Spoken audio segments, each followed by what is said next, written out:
So, Hare Krishna. So, we are reading from Bhagavad Gita as it is by Srila Prabhupada, founder Acharya of ISKCON. And the chapter 3, Karma Yoga, we completed already. So, let's just summarize it and see what we understood from chapter 3, what we learned from it. Because Arjuna was so confused whether I should work or renunciate from work. What should I do? What is best? So, Arjuna was asking Krishna, and Krishna will be answering to that question. So Arjuna asked Krishna, if you think that buddhi is better, the intelligence is better than karma, why do you want me to fight? And then it also talks about two types of people, jnana yogis and karma yogis. So jnana yogis means they do renunciation, and the karma yogis who do action. And of course, Krishna suggests that we be a yogi, karma yogi, rather than jnana yogi, because for Kshatriya, for his nature, he cannot be anything else other than who he is actually. Even with us, also, same thing. So we try to be this and try to be that, but end of the day, we just come back to our original nature. So if we wanted to practice Krishna consciousness, which is actually the original constitutional position of every living entity, then we will have to do the purification process, purificatory process, that is some, like a samskara, cleansing samskara. So we need to do that by some external force. So external force in the sense, we cannot have material force, obviously, because we are spirit soul. Therefore, we need the spiritual external power that is coming from Krishna, of course. Both the external material or spiritual, everything comes from Krishna only. And Aditi, are you there? Yes, Ish. Yeah, okay, okay. Because I got out of the WhatsApp screen and went to the Google Meet, so I was wondering whether I lost you or not. Okay. If I Nothing lose much. you at any stage, please call me, okay? Yeah, yeah. Yeah, okay. Thank you. No worries. So here in this karma yoga also, it's not any karma yoga is recommended, nishkama karma yoga. So kama karma, niskama karma. So niskama karma is where when you have you do the work but without attachment to the results of the work. So that is niskama. So there is renunciation there coming automatically, correct? So you don't have to be a jnani to renunciate from your life and then go and do your tapasya, but rather be in your original nature, and then just include Krishna consciousness simply. So karma yoga can be bhakti yoga also, when we keep Krishna in the center and do our activities, by addressing everything in Krishna's as Krishna's power potency. When we have that consciousness, so we don't have to worry about whether we are doing karma yoga or jnana yoga or even bhakti yoga, because our consciousness is always in that platform. We want it to be in bhakti. Then karma yoga is merely for our living, for our survival, to maintain our life. We need to do some activity, right? To do job, we need to do some job, we need to take care of the family, we need to take care of the society, at some point. And therefore we have to engage ourselves in activities like action, that is karma. And from karma kanda to karma yoga, so karma kanda, if you see, if you have this 100% of the pie chart, and you divide this into the three to four different categories, then you will see most of the pie chart is covered by or occupied by karma kandis in this material world. So karma kandis are nothing but who are materialistic people, who are not very inclined towards the spiritual journey. Rather, they think doing yagya, hmm, this charity, these things, they think these are spiritual, but these are not spiritual, these are material, because your intention to get material benedictions from through this process, yagya or tapasya or charity, you know because of that, dana, dharma, tapa, like that. So because your intention to get some material benedictions, therefore it becomes material only. It's already material, and it becomes more material because your consciousness is still on the material platform. So karma kandis are more inclined towards getting something for me. What is in it for me? They don't think, I'm happy with what I have. I don't need anything else, and I'll engage my life, the rest of my life, in devotion. No, their intention is, after this lifetime, if Swargaloka do exist, then I wanted to go to Swargaloka. you know. So that kind of, in that kind of mood is what they have, karma kandis. And dharma, artha, kama, moksha, the four purusharthas. So dharma means you do your action regulative, in a regular way, following regulative principles, and do your job, whatever it is, in a dharmic way, and then you get benefits out of it because you are doing in a righteous way, so you are getting some benefits. That is artha, economic development. So you need to have that, right? To maintain our family, we need money. So that is artha. So with that money, what do? You enjoy. So that is kama. But what happens is, if you are following the varnashram dharma, then kama will be like, you will be engaging in sense gratification in a regulated way, not in an adverse way, in a materialistic people. They sometimes you see people doing even illicit sex publicly, or they engage in lot of, the gambling, or intoxication, or anything on that sort, without having that, consent. So that is, they are not following the regulative principles, obviously. So they are not coming under this varnashram dharma, rather they are going into varna shankara. Okay, that is the, that's a very destructive process. Okay, and then from then artha, kama, and then you are going to moksha. So people, karma khandis, they are inclined, right, towards going to the higher planets. So why they wanted to go higher planets? Because they wanted to enjoy themselves. So if they go to Swargaloka, they wanted to enjoy. So there is a story. There was a man, and he was, his lover, or like girlfriend, or something, or a wife, whoever. She has been insisting him. This story is in Upanishad, and this man is an atheist, so he doesn't believe in God. And this lady has been telling, look, you should do this kind of devotional activities, any devotional activities, fasting, or going to the temple, offering food to Krishna. Not Krishna purposely, she said, but kind of. So he didn't get it, right? Because he's not interested in these type of activities. He is obviously an atheist. So he has no interest whatsoever in this one. But and he said that, no, I am not interested. Sorry, you do whatever you want to do, you do, but I'm not doing anything like that. So one day, what happened? He picked a flower, and he wanted to give it this to the girlfriend or wife, whoever.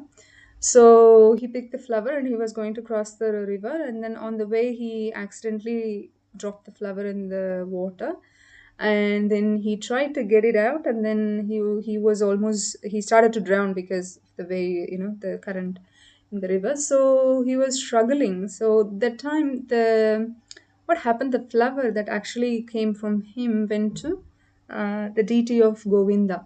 So the flower was actually offered to Govinda. So he was not intending to offer flower to Govinda, obviously, but still Govinda accepted. Krishna accepted it. That is Krishna. See, this is the mercy of the Lord. Even though we do not intentionally serve the Lord, but we, one second, what's happening?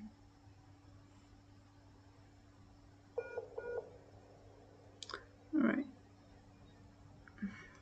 it's okay. So we do not, sometimes we do not intentionally do anything like a devotional service. Even that is Ajnana Sukriti, Ajnana Sukriti, and there is another one called Bhakti Unmukha Sukriti. So Bhakti Unmukha Sukriti means, this is a devotee or this is a sage, and then you serve them. So that is Bhakti Unmukha Sukriti. So you get the benefit, and you will get the benefit.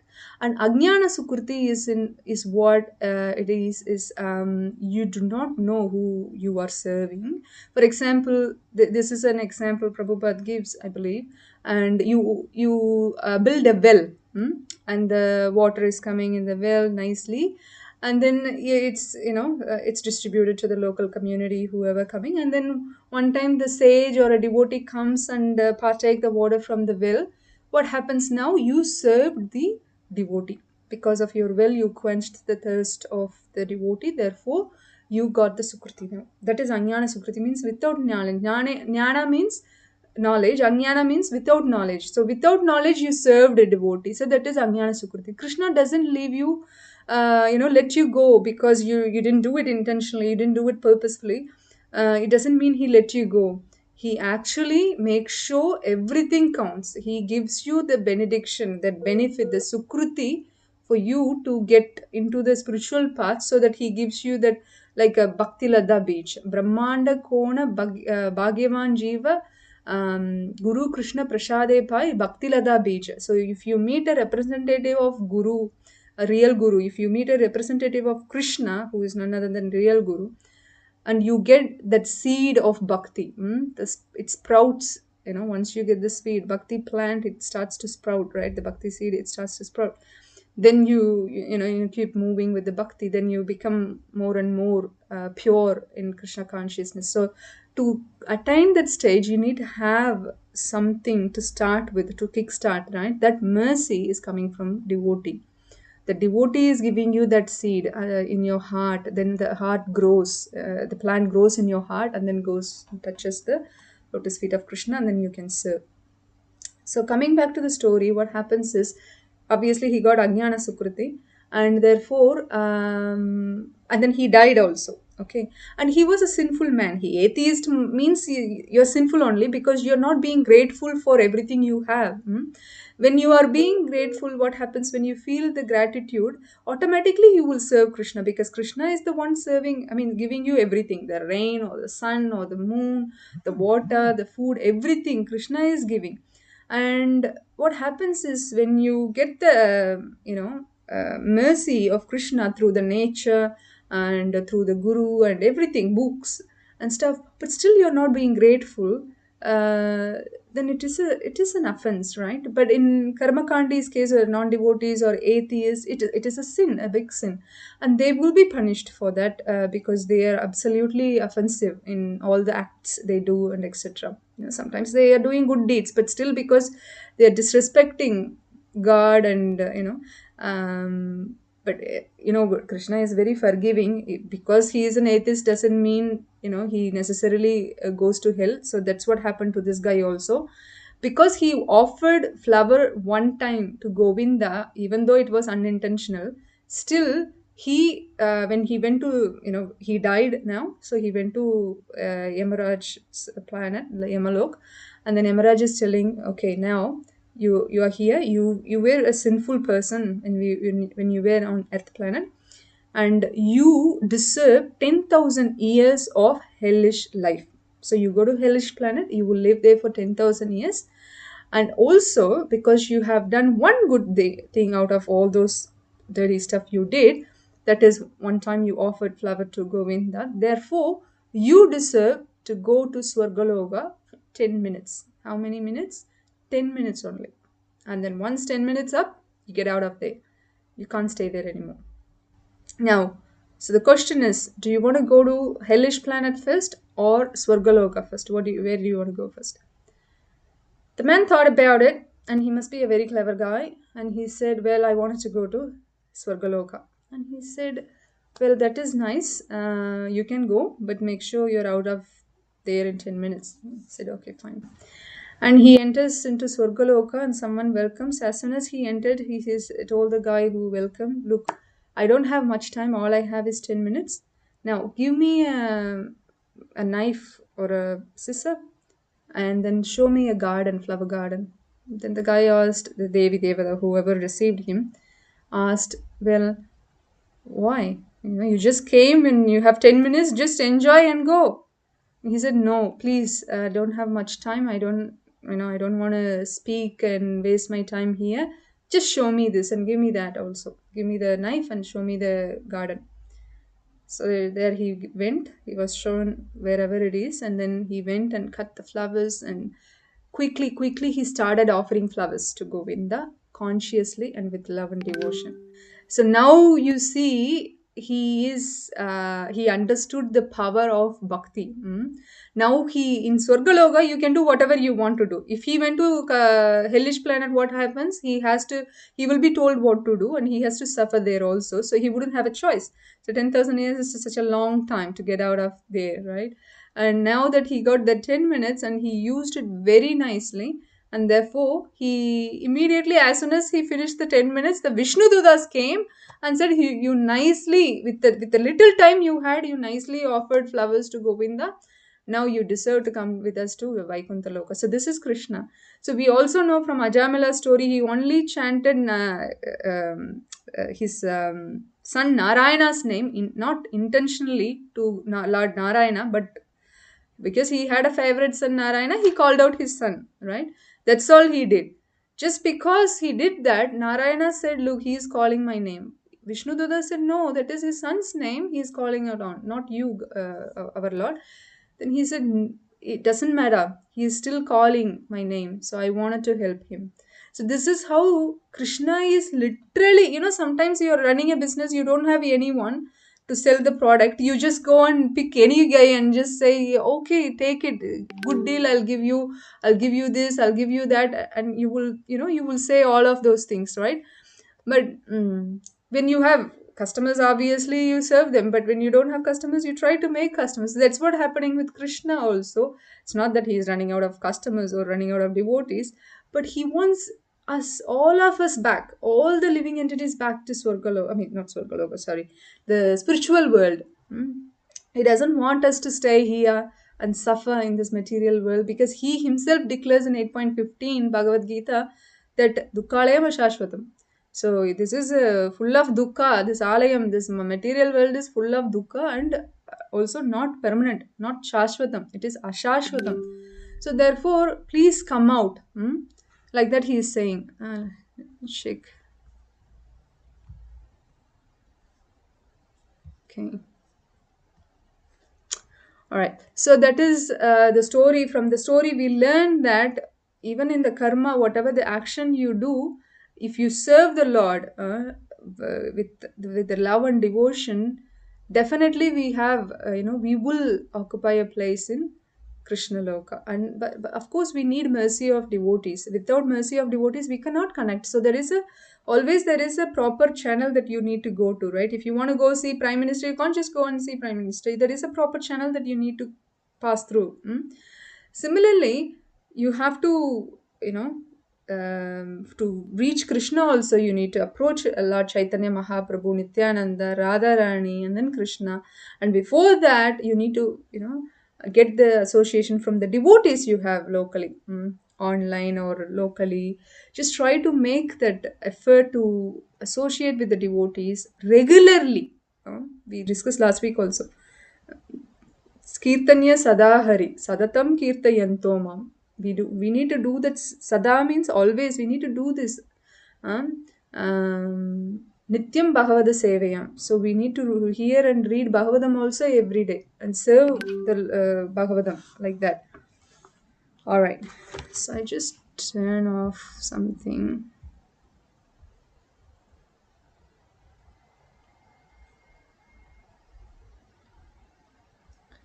All right. So this is Karma Yoga. From the Karma Kanda attitude, you need to move upwards to at least Karma Yoga. And then Nishkama Karma Yoga. And then we also saw how, the Maharaj, Dasaratha Maharaj, no, not Dasaratha Maharaj, Mother Sita's father, Janaka Maharaj. I was thinking Janaki. What is his name? Yeah, Janaka Maharaj. So Janaka Maharaj example was given, right? So how he was leading by example. In the Grahastha ashram, he was a king and he was a devotee. So he is, he's satisfying all the points. That's how we should be also. By looking at them, we shouldn't think, oh, he is a devotee. I mean, he is a king. He can do whatever he wants. Actually, for a king, he has a lot of work to do, right? It's not that he can just sit and do his own stuff, but he has to. That it is a stressful job. If you are a leader of a particular thing, it is not easy. It is a stressful job. But on top of that, if you are maintaining Krishna consciousness and leading the public, leading the citizens, the prajas in Krishna consciousness way, means it's not an easy task to do. It is really, Hercules task. So that's what he was doing. And Krishna himself said, even I also did yat asharati shrestha tat tat eva yatra janaha. So I also do that. When I come, I also lead by example. Otherwise, what happens, if I make a mistake and people say, oh, he did a mistake, why can't I do it? Let me also make that that sinful acts, whatever. Like that they will say. Therefore, we have to be, and Krishna and Prabhupada also says that we need to be perfect gentleman and woman. When we follow Krishna consciousness, we have to be an example to the public. So we rise early, we chant our rounds, we do this mantra meditation, and we do yoga, we keep our health intact, and we take care of our family members health, our own health, and our spiritual health, mental health. When you are balancing this, it's very easy. You can definitely get over anything, get through, go through, I mean, get through things in a very positive way. Otherwise, your mental health is already down, then spiritual health will go down. Don't know why, what to speak of our body. Our physical health will also go down, because physiology means what, both psychology and physical, the combination. So you need to maintain that both. And when that is in harmony, right, the spiritual thing, you can be more clear on focus. You can be focusing very clearly on the spiritual journey. Otherwise, because we are not very elevated to have nice spiritual consciousness, and then on by the benefit of spiritual consciousness you are maintaining all this, it's not very easy to do. Okay, we have to go through. First, we have to manage what is told by the acharyas, the representatives of Krishna, the devotees, seniors, what they have told us. They asked us to chant rounds, so we do that, the purificatory process. Then slowly our mental health, the spiritual health, physical health, everything will come in place. So that is something we have to follow. Whether we follow whichever yoga type we do, karma or jnana or bhakti, health is important, and purification process is important. That's why even karma kandis also do yagyas, to purify themselves. So like prayachitta, they say prayachitta. So, but what happens, what is the difference between devotees and non-devotees is, if you look at it, Parikshit Maharaj asks Sukadev Goswami, it's like an elephant going and taking bath and then come out of the pond and then put the sand back on the body again. So that means you're getting dirty again, right? So this kind of prayachitta is useless. So it is what it is metaphorically is telling, that the karmakandis do these yagyas, and dana dharma, whatever, tapasya, yagya, whatever they do. Why? They wanted to purify themselves. Okay, they want to clean their slate. They wanted to pay for their sinful acts through this process. That way, instead of suffering in the hellish planet, they just get rid of those sinful activities in this planet, Earth planet itself, so that the punishments are reduced significantly. So that's their aim. Okay. But what happens is, when they do that, when they come out of this yagya thing, they go back to their original conscious, whatever that material conscious they had previously, and they continue to do that. So they run a business, they do a lot of fraudulent activities and cheat people and everything. They go and do, either they go to the church and do the confession on Sunday or whatever, or they do yagya or whatever, or charity in the name of clearing the sins, and then come back Monday, or and then go back to their original life. Means again they continue to cheat people, lie, and make fraudulent transactions and everything. What happens is, this is waste of time and also waste of doing that prayachitta. So prayachitta means you regretted what you've done is wrong, and you apologize and then ask for forgiveness from the superior authority, and then you make sure that you promise that you don't continue that acts anymore, sinful acts anymore, so you go in the right clear path. So this is the idea. But what they're doing is, they just get to that stage, of clearing that, and then coming back and then accumulating more sins, and then clear, accumulate more. So this is not going to help. This is what elephant, coming out of the water and putting the sand back on. But scientifically, elephant putting the sand on the body for the reason to get out of the, get rid of the flies and stuff. But we are not going into the technical scientific part, but this is more of metaphorical for our own understanding. Okay. So we shouldn't be like that. So we should always be grateful to Krishna, and do whatever activities we are doing, we keep Krishna in the center. That should be our idea. And one very famous and important point discussed in this chapter is, Arjuna is asking knowingly why we do sinful activities. Then Krishna is saying it is because of lust only, Arjuna. That is very important one, and it is very insatiable. So you can never satisfy the lust. And also it is said that in the material world, the topmost pleasure is considered as sexual pleasure. Therefore, people is ready to do anything to attain that pleasure. Okay. So that what do you get out of it? So you get material entanglement only. So that is the karma bandhana. So you can't get out of it, because you are entangling yourself again and again, and then you suffer back again. And how do you conquer the lust? By regulating the senses and making the mind steady by deliberate spiritual intelligence. This is very important to understand. We cannot easily conquer the lust. The lust doesn't necessarily mean sexual interest only, but also deep rooted interest in anything else also. Like some people are so much interested in buying too many clothes, too many shoes, or buildings and money or fame or a beauty thing, anything, any material thing. So they wanted to achieve beauty, fame, richness, or education. So the lust can go towards these things also. So so how do we get rid of it? You can only get rid of it by um, deliberate spiritual intelligence. So it can't come easily. We need to make special effort. We need to make special effort to get out of this. And other thing is, with the karma also, other thing that I heard from one of the lectures was that whether you do good activity or bad activity, you will have to face the reaction. Okay, it could be a good reaction or bad reaction, but both are entanglement only. It's a material bondage only. So to free from material bondage, we need to do a karma. So vikarma is bad karma, right?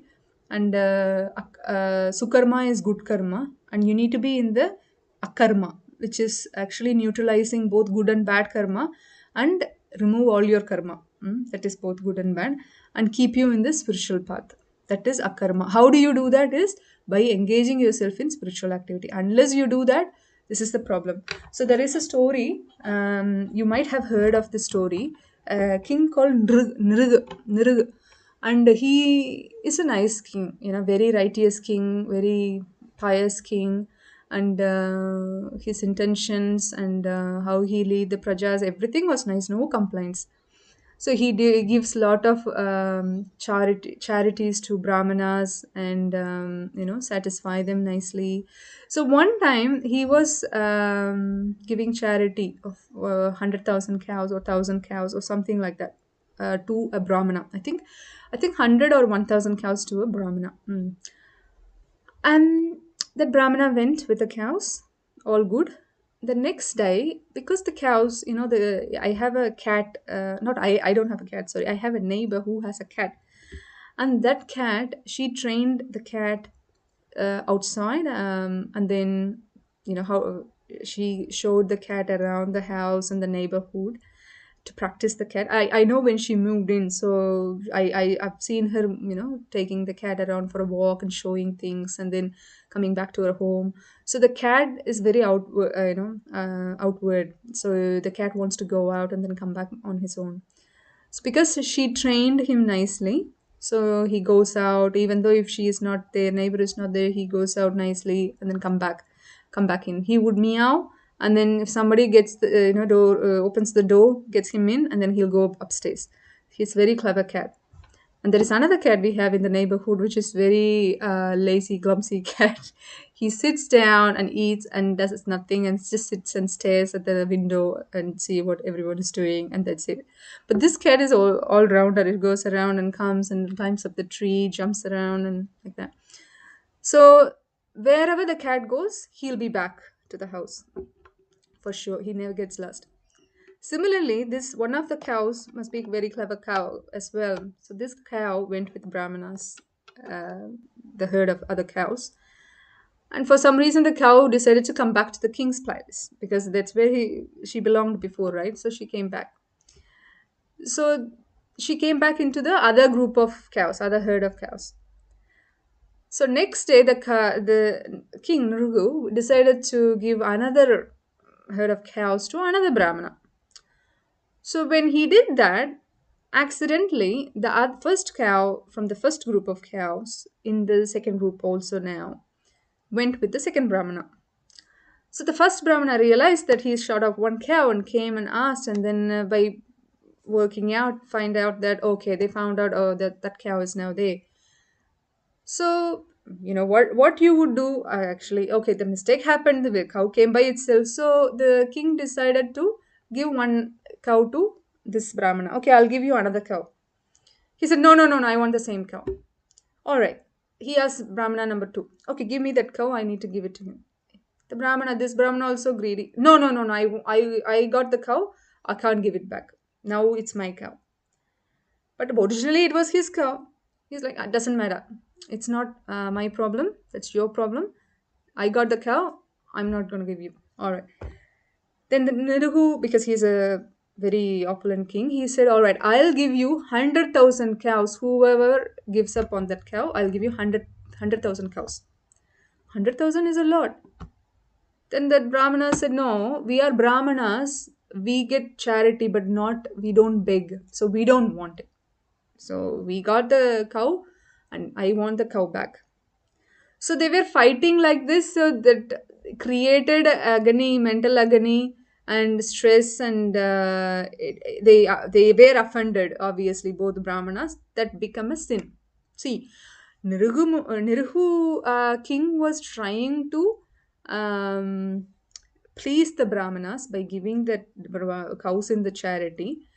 In fact, Brahmana should be feeling grateful that they got something, and now that on top of that, their king is ready to give 100,000 cows. They could have been got that, they could have got that and lived happily for the entire lifetime, right? But they were not like, they were greedy in one sense, but also not greedy. But they were too attached, I would say, on particular cow. Maybe that is their etiquette. That's how they follow. So now the problem is he obviously offended two brahmanas. Now that counted as sin. Now Nirugu died eventually. Now he was taken to Yamalok. And Emeraj said, well, look, because you did this sinful activity, you have to become a lizard for so many lifetime, not so many lifetimes, for so many years, hundreds and thousands of years or something like that. And there is a well in Dwaraka. The place is still there. When we go, we can go and worship that place where Krishna came and rescued this lizard. Okay, so that time this lizard was inside the well. So I mean, so there was because he did a lot of pious activities and also sinful activities. This two sinful activity, and Yamaraj said, look, for sinful activity you have to suffer as a lizard for many years, and then for pious activity you can enjoy in Swargaloka. So what do you want to do first? So this time Nirigo, like first time the other man took the choice of Swargaloka, right? But here this king took the choice of going to um, hellish condition, which was becoming a lizard. But he has power of voice, though he can speak. So that's another good thing. So he was in the well for many years. And that time, sons of Krishna, they went for a walk and some hunting practice and stuff, and they saw. They were so thirsty, they wanted to drink some water, and they were looking for some reservoir or some river, or nothing found. Finally, they found this place, the well, and they approached, and then they looked down, and then they saw it's dried up and only one lizard is trying to get out, but struggling so much, unable to get out. So they tried themselves to get it out, but they couldn't, and then they called Krishna, so father. And Krishna came and he put his lotus hand inside and then took the lizard, and then asked, "So you, who are you?" As soon as touched the, Krishna touched the Nirugu, the lizard, he became the king again. Very beautiful body, like he looked like very celestial being and stuff. Very, glaring and stuff. Everyone was surprised. Who is he? And Krishna knows everything. He is Paramatma in every living entity's heart. He knows past, present, and future that he declares in Bhagavad Gita also. He knows everything. But still, sometimes he allows us to speak, ask, think. That is how he gives us the independence, right? So he asked this Nirugu, "Who are you? Please reveal yourself. So reveal your identity." And then Nirugu told all the story. And then this is, even though for the sin, even though we think it is not a sin, it's not fair. He shouldn't have been punished and all. This is how it works. Karma. This is how it works. Whether you do good or bad, even though you would have done it in good intention, except bhakti, you see, with bhakti you have bhakti mukha sukriti and ajnana sukriti, but with karma you don't have those choices, those options, those facilities. If you do good with good intention or bad intention, you get good deed back, the result back. With bad also the same thing, whether you do it with bad. And there is a story, not story, but there is a kind of story. When someone, okay, coming back to Nurga, he became celestial being and Krishna blessed him that he will go and serve as a celestial being and do bhakti, and then once that ends, the lifetime ends, then he'll come back to Vaikuntha. Like that he was blessed, so that is sorted. So in one sense, because of Krishna's mercy, even though he was suffering from that condition, he was relieved from that, and he got moksha. He was relieved from that hellish situation. So that is the power of seeing devotees. Because the lizard saw the devotees who were none other than sons of Krishna, right? um, he immediately, like Pradyumna, Niruddha, like that, they were all there in the group. So because he saw them, then he got the moksha. So this is why we should make an effort, endeavor to see devotees, to engage in devotional activities, to speak with devotees about Krishna Katha. If we don't do all these things, what happens is we are wasting our life, and whatever we are doing will have reaction and bondage, right? So therefore, that will make us come back to this earth planet or any planet, depending on our karma. Not necessarily the same universe, same earth planet. There are unlimited universes, unlimited planets, right? Unlimited in the sense each universe has 17, 14 planetary system. Bhuvarloka, I mean, Bhuloka is the middle, and then Bhuvarloka, Swargaloka, then Janaloka, Mahaloka, Tapaloka, Satyaloka. So all these things. And then bottom also, so Atala, Vitala, Sutala, Talatala, Mahatala, Rastala, Patala. So there are seven, top six, like that. So in the middle one, so 14, 7 plus 7, 14 planetary system. Whichever universe you go, same. But obviously environment will be different, right? So you will say it's Australia.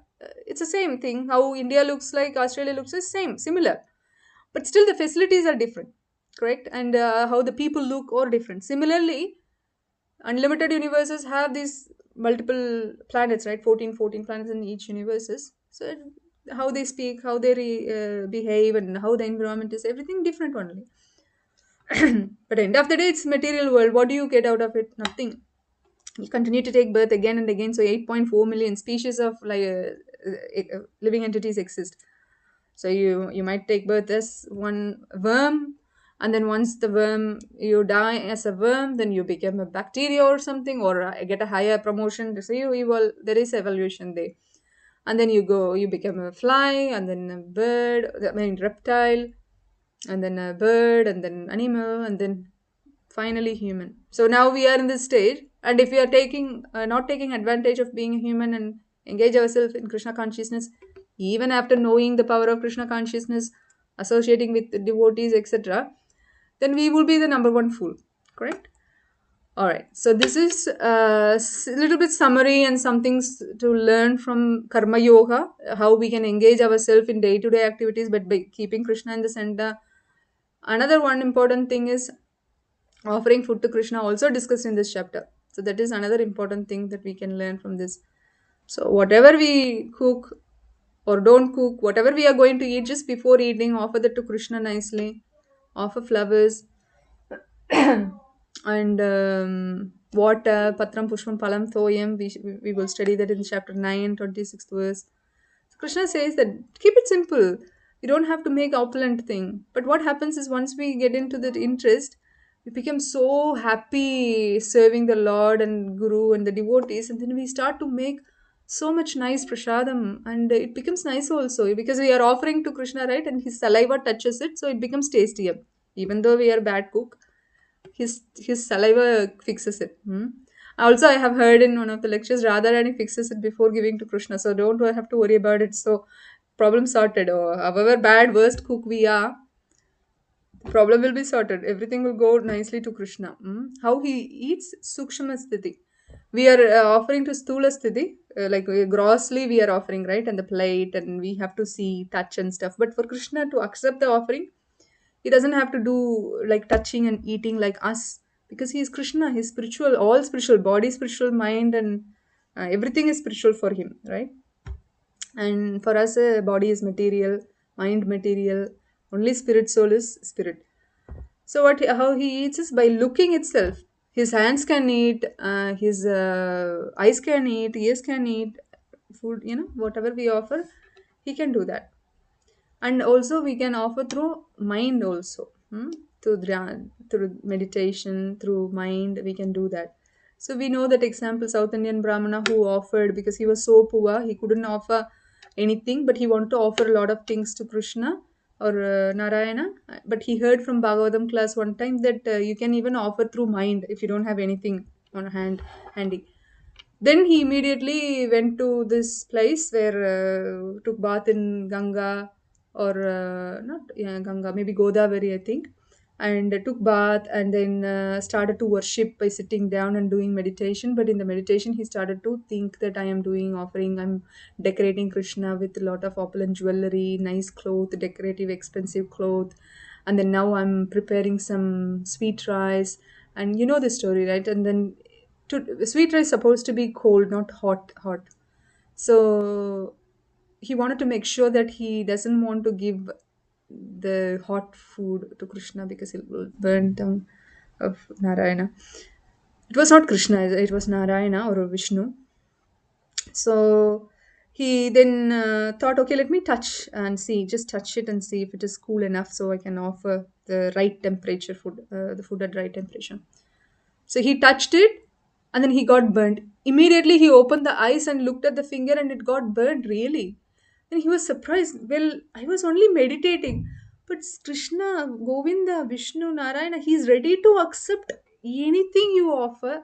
And especially if you're having that much, love to offer, even though you don't have anything, you're poor, you don't have anything to offer, but you're wanting to offer it mentally, means he's happy to accept. And he accepted and then he laughed.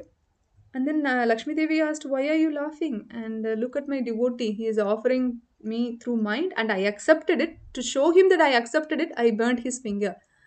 And now I'm going to pick him up from Earth planet. I'm going to bring him to the Vaikuntha planet. Immediately, he went and picked him up to Vaikuntha planet. See, this is the power of devotion. So, if we, even after knowing all this, if we are not making any effort, then the loss is ours only. So we make sure that every day we chant to purify our heart, offer food to purify our food before eating, and then we serve the devotees to purify our eternity. So therefore, we will continue to serve devotees by hearing kada, because devotees are so happy when you ask them about Krishna, right? And they take joy in discussing about Krishna kada. So therefore, we should ask questions from devotees if we have any, and ask about Krishna, know about Krishna, and engage in Krishna's service with love and devotion. So this is Karma Yoga. I stop here. Any questions?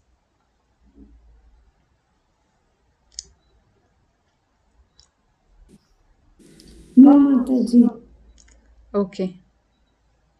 All right. Sushma, any questions?